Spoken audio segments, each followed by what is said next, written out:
In this video, I'm going to talk about my personal theories about the most recent historical reset. A historical reset? No! She wasn't ready! Fantastic. Now today we're diving into a theory that claims civilization was wiped out in the 1800s and rebuilt by, well, let's just say people who claim lava is a hoax. Historical resets, fake volcanoes. Oh God! Oh, I'm so sorry. I am so sorry. You're just so pretty. And a mud flood conspiracy so detailed it's going to make your brain hurt. It's the brain pain, Coat. So stick around because we're about to find out exactly what kind of nonsense we're resetting today. Shut up and sit down, you big bald f***. Please subscribe. But Hans, that is the first and last time you steal a butt joke. I kind of believe that there's, well, this is biblical, that there's nothing new under the sun. I bet you don't. Or do, I'm not sure which is appropriate yet. And did you just quote Ecclesiastes? Why? Now, they're often quoted by philosophy majors and apparently by conspiracy theorists as well now, trying to justify why the 1800s were just a post-apocalyptic clean-up job. No! No! And nothing new under the sun, meaning the previous, more advanced civilizations also had lizard people, fake lava and bad fashion sense? What the hell are you doing out here, Fred? See, that's where your theory starts to fall apart, Hans. You can't just slap a biblical quote on your claim and call it validated. We're at a point, historically, and I think that even King Solomon, back when, I think Solomon literally saw it all, did it all, and to an extent that today we think that we have all these opportunities and know so much stuff because of technology, but just go look at something like the Sigils of Solomon, and there's different levels. Like, what even were those people doing at that time? Right, so now King Solomon isn't just a king then, he was basically the first guy with an iPhone and an engineering degree. Are you claiming that Solomon saw it all and did it all, suggesting that his ancient knowledge, like the supposed sigils of Solomon, was somehow technologically superior to today's innovations? Listen, just because we have ancient artifacts and texts we don't fully understand doesn't mean that the ancients had Wi-Fi and fusion power. It just means that your history lessons probably stopped when they were still coming out of picture books. Even the greatest cities that we have today, they're the crumbs of a society that lived before us. So the reason those grand old buildings are so ornate, so over the top, it's not architecture. It's just the crumbs left over. Now, it takes a pretty remarkable level of arrogance to look at a genuine architectural marvel and conclude that the modern world simply isn't smart enough to have built them, so they must be leftovers. What? I just think of those things to kind of humble myself and to remember that technology is something from the fallen angels that is released upon the masses, and it has no bearing on myself. The technology that's available has nothing to do with how smart I am. Right, so my phone, your laptop, the camera I'm recording all this on, all demonic gifts used to enslave us. Now, by labeling modern technology and science as fallen angel junk, or whatever the hell it was he said, he's given himself permission to reject all validated information. It doesn't matter what satellite imagery shows us. Carbon dating? Irrelevant. Or actual historical records, because Hans is humble enough to know that his own thinking is superior to Satan's Wi-Fi. Once there's a historical reset, there's this mad grab between the big powers. You got the Mafia families, you got the Vanderbilt money families, and then you got the government men in tights type, and then the academics, and they go grab all these buildings that they can and start much ado about nothing, and the pen is mightier than the sword. They got to start writing papers. I think of the Wizard of Oz all the time, how it's just this fat guy behind the curtain. Well, I wasn't expecting that. Mafia families, the Vanderbilt money family, government men and academics. And this is the mad grab after the reset. So instead of physically building a society, these groups just grab all the pre-existing advanced crumbs, those great old buildings, and enforce their new fake history. Now, we all know that Hans is a triple threat guy when it comes to conspiracies, but this is nuts even by his standard. How the hell could any of this have happened without anyone noticing? And, what is a diploma? Piece of paper? And so much of that stuff, it's just so interesting how they get their authority from something that they never built. Yeah, the only people who say that are people who haven't got one, Hans. But think about what he said. He's essentially questioning the legitimacy of all modern education and governance because he believes the authorities are basing their power on something they never built.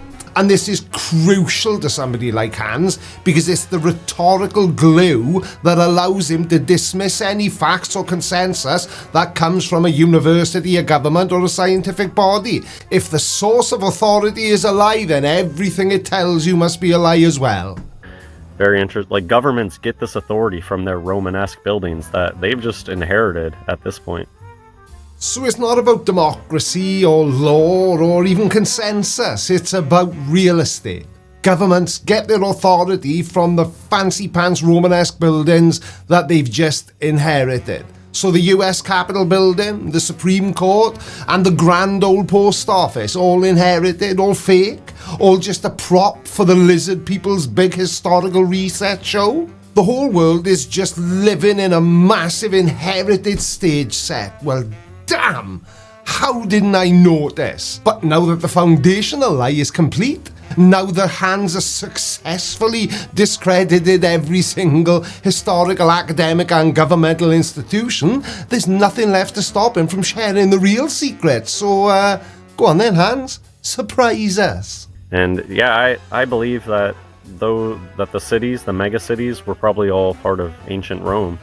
And all roads lead to Rome, and I think that they were more advanced than us today. Okay, not much of a surprise, but there we go. This is just peak conspiracy logic. Everything we see that's beautiful or grand must have been built by a lost, superior civilization, because we mere mortals are simply incapable. And for people like Hans, that justifies the reset narrative by creating a pre-apocalypse world so cool it had to be hidden from us. Maybe different access to technology, but I think that in the Nephilim times, they were probably using this sort of stuff to deceive the masses. Right, well this isn't getting confusing at all, is it? So the inherited advanced technology that ancient Rome stole from the Nephilim times wasn't free energy or public welfare. Oh, and for those of you who don't know, of which I would guess there won't be that many, the Nephilim were a race of giants from the Bible. But no, it was none of that. It was probably using this sort of stuff to deceive the masses. Apparently that's the key.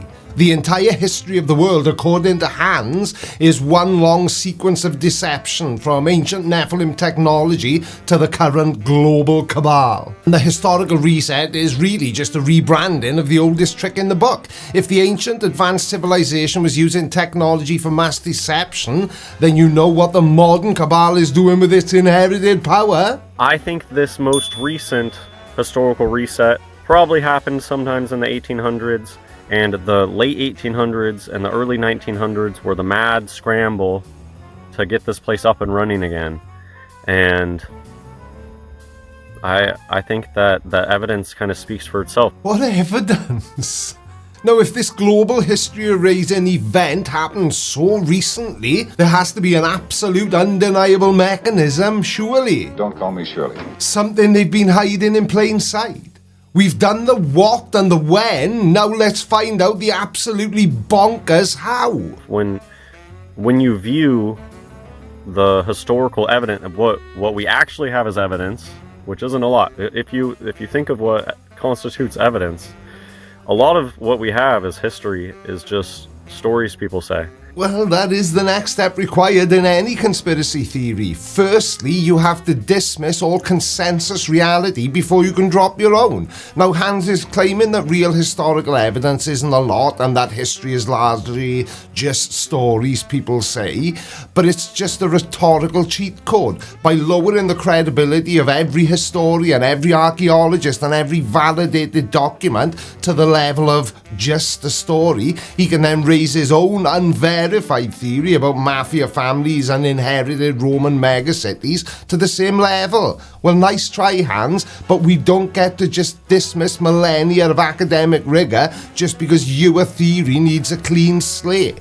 So it's up to your discernment to be like, yeah, that sounds believable, or no, that doesn't sound believable. Because I know people will say the same thing about the Bible, but hey, I read the Bible and it clicks and it makes sense as true, and I'm allowed to make those decisions for myself if something sounds true or not.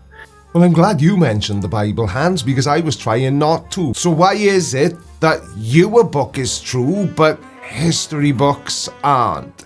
Is it because actual history gets in the way of your conspiracy?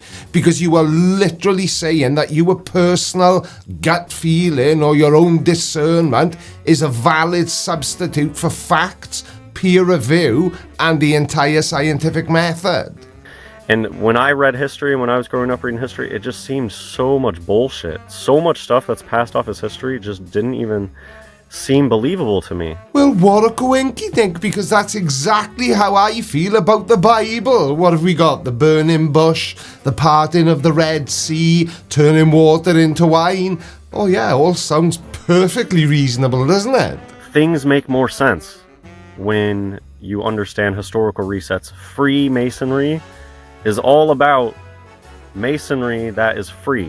If something's free, that means you didn't have to pay for it. Ah, so that's why my friend Chris has got piles of rocks all over the place. He gets them for free because he's a Freemason. So technically speaking then, the Freemasons are actually just the world's most successful squatters, building their entire false history on the foundation of stolen, ancient, super advanced Nephilim era real estate. Why they didn't have to pay for it? Because it literally was already sitting there. And if you read the Bible's full of absolute nonsense. Yeah, we know. Thanks for watching, everybody. See you again on Friday, 7:30 p.m. UK time, 2:30 Eastern. Love you. Bye. Out of everything that's on the internet, this is the best thing. Do you remember your first date? I do. Mine was with a Dutch girl who used to enjoy wearing inflatable shoes, but when I rang her up to try and arrange a second date, she'd popped her clogs. I don't think so. No, no, no, no. I don't think so. No, no, no, no. It's never, ever, ever,